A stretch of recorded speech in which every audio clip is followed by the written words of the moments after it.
Hi, hello, welcome back to my channel. My name is Stephanie, and yeah, I've had a bit of a hard time recently. I've not been feeling particularly great, and I thought I would talk to you about it because, well, I've got a series on my channel which is called Real Talk, and essentially the whole point of it is that I will open up and talk about things that are slightly harder to talk about. So yeah, let's go. I've been struggling with something over the past few months and I feel ready to talk about it. I went for my general smear test. There were some lumps and bumps where there shouldn't be lumps and bumps. So I got booked in for a colposcopy, which is basically where they have like a more in-depth look. Unfortunately, the day that I was booked in for my colposcopy was the anniversary of my mother's death from cancer. Wonderful. My auntie got sick and sadly passed away. My life plans have had to change as well because my life plans were to go back to Spain. So all of those plans are just gone. So I fly out to Sweden. I go to their house and they don't live in a city. They actually live on an island. Then you've got like a cliff edge and then it goes straight down into the sea. And then behind the house, you've literally got just the space of the road, which is a single track road, and then a car parking space, and then you've got the woods. Now, in those areas of Sweden, you've got bears, moose, lynx, wolves, you've got all sorts of animals that can be dangerous if you are to surprise them in some way. Like perfectly lovely animals, but just don't go, pulling their tail. So it's just me and my friend, and we're in their house. They live alone as well. We're in their house in the middle of nowhere. Whoa. Okay, then that night, we're cooking dinner, and I'm gonna use the bare bones of this one. Okay, my friend, shall we just say, out of the blue, not showing any signs of being upset or anything, just suddenly has a complete and utter mental health breakdown. Like they break mentally and hurt themselves a lot. As we were, cutting the vegetables, they used the knife on themselves and it was horrific. And I had to act very quickly to stop them from hurting themselves very badly. And I managed to wrestle it off them and managed to get them kind of under control. And obviously my first aid skills are pretty top notch.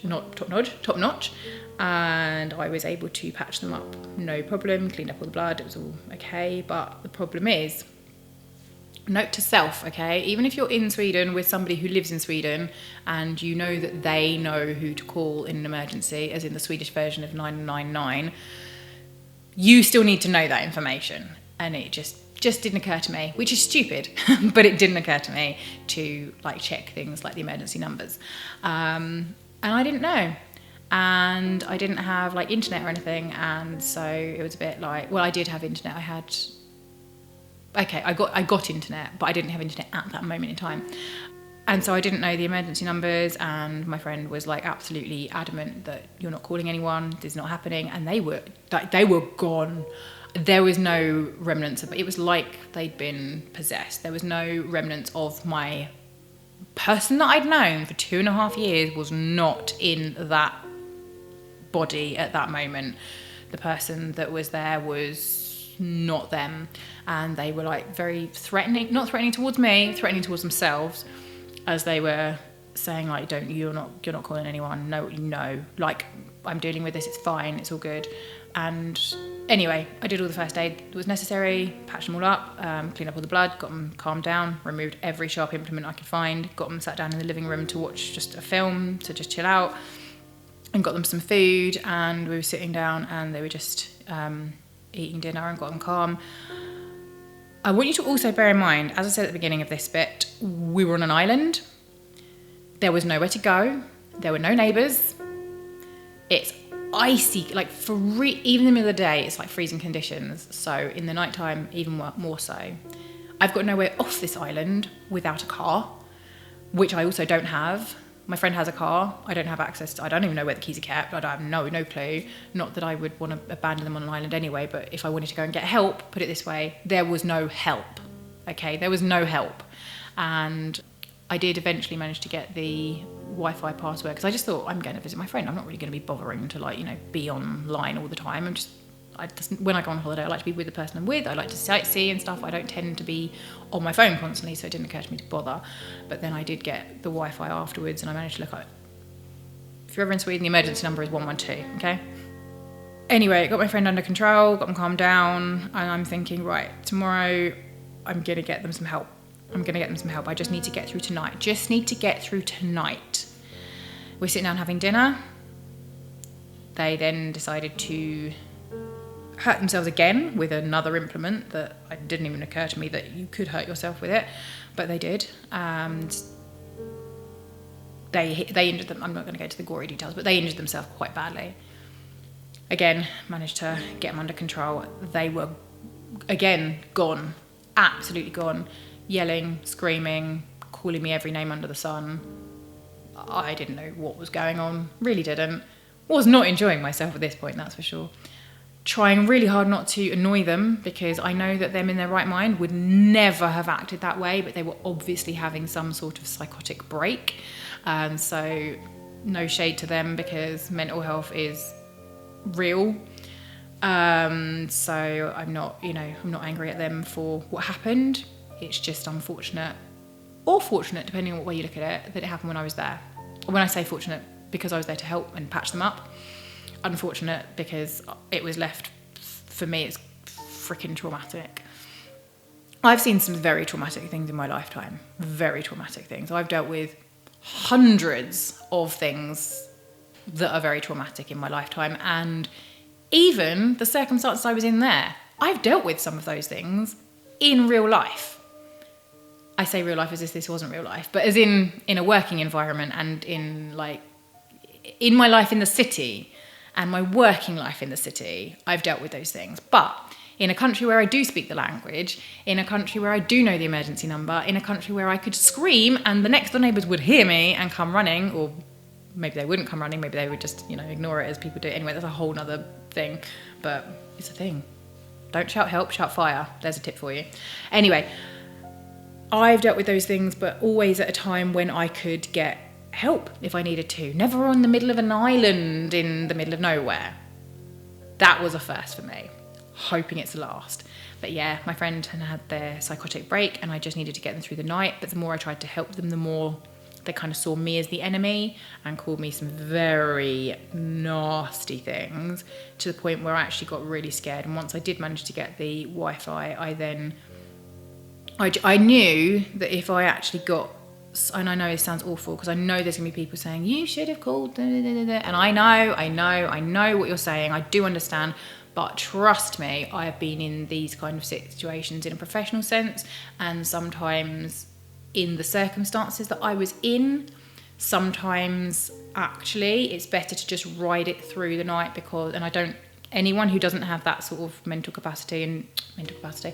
professional capacity, I'm not advising this for you, because if you don't know what you're doing in those circumstances, leave it to the professionals. However, I am a professional in that circumstance, and so I was able to ride it out with them, and I knew that if at that moment I was to get somebody in to deal with them, it would have made their personal situation worse, and it would definitely put me in danger, because they were starting to see me as the enemy.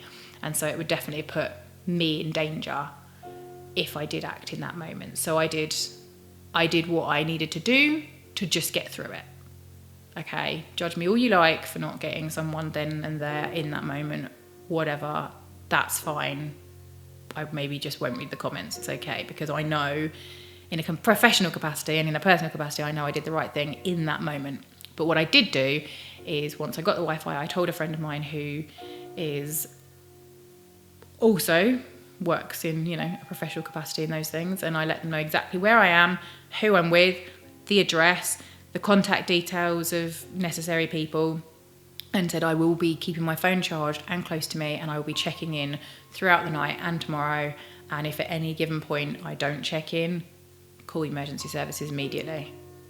but I was prepared, and I took my coat and everything into the bedroom when I went to go to sleep. Not that I slept, crikey, I didn't sleep, but I took everything in, so just in case I did need to make a run for it and go and bear it outside in the woods with the wolves and everything, then I would have just done that. Anyway, I got the person settled, I got them to sleep, and then the next day they woke up and had no recollection of anything that had happened whatsoever. But at least they were calm the next day, and so I was then able to get a family member of theirs. Unfortunately, their whole family lives in Spain, so there was nobody there in Sweden to help them, but I did manage to get their family on board to be able to help them. And I then, once they had a support network in place, I left. And I went to the city of Gothenburg, which was beautiful, by the way. Wow. And I spent the rest of my time there, kind of just feeling a bit, oof. Yeah. When I went to the airport to come home, started having some, shall we just say, like traumatic visions, if you know what I mean. If anyone has ever suffered with PTSD, you'll know what I'm talking about, okay? So when you have PTSD, and I have had PTSD, when you have PTSD, one of the things that happens is you can envision something that's happening and kind of relive it, like it's as if it's actually happening in front of you, or like it's like having a nightmare but you're awake. And so that started happening to me when I was at the airport waiting to come home. I kept like re-seeing the whole thing, and it was quite scary. And I thought, you know what? I'm gonna look after myself, and I'm gonna have a bit of a break, and I'm gonna sort myself out mentally. And so I took action immediately. I took a little bit of time off work. I did all the self-care going, spoke to the doctor, spoke to mental health professionals for myself. I made sure that I was surrounded by friends and family, made sure that I got outside every single day to go for a walk, even though it's miserable weather. I just made sure I went outside every day for a walk, made sure that I would see friends and stuff, and I just made sure that I took all the steps I know I need to take to keep myself okay. I have been struggling very badly with sleep. I've not been able to sleep until 3-4 o'clock in the morning, and then struggling the next day to be awake, which is another reason probably why I look a bit like crap at the moment, but that's fine. I don't mind looking like crap on camera. I've done it before. I'll do it again, I'm sure. Yeah, that essentially is what's been going on. And then obviously, to add to that, if anyone saw my video from a few weeks ago about Christmas and why I don't celebrate Christmas and how hard Christmas is for me, then obviously we've had the lead up to Christmas and everything as well. Wow. Okay, there we go. Got it all off my chest. Just wanted to share that because I think it's important to share when you're struggling with things like that, because the more you share, problem shared, problem halved. Maybe not halved, but just you get support. And I'm not doing it to look for support. I've got support. I've had support. I'm doing okay. In fact, I'm going back to work, and life is good. And actually, a really bizarrely wonderful thing came out of all this madness. I'm not good at art, so sorry, I shouldn't have said that, because I'm not ready to talk about that yet, and that is not what this video is about. But sometimes when something really horrible happens to you, or in my case, a series of things that are really horrible happen to you, and as a result, something wonderful comes out of it. Well, yes, something really lovely has come out of my traumatic experience. Anyway, my friend is getting the help that they need. It's an ongoing problem for them, but they are in good hands with their family looking after them, and I've been in contact with the family and just checking in to make sure they're doing well. Again, I want to reiterate, no hard feelings to this person. They won't be watching this anyway, but I don't want negative comments about them, because at the end of the day, it was a mental health episode. It's not their fault. Okay?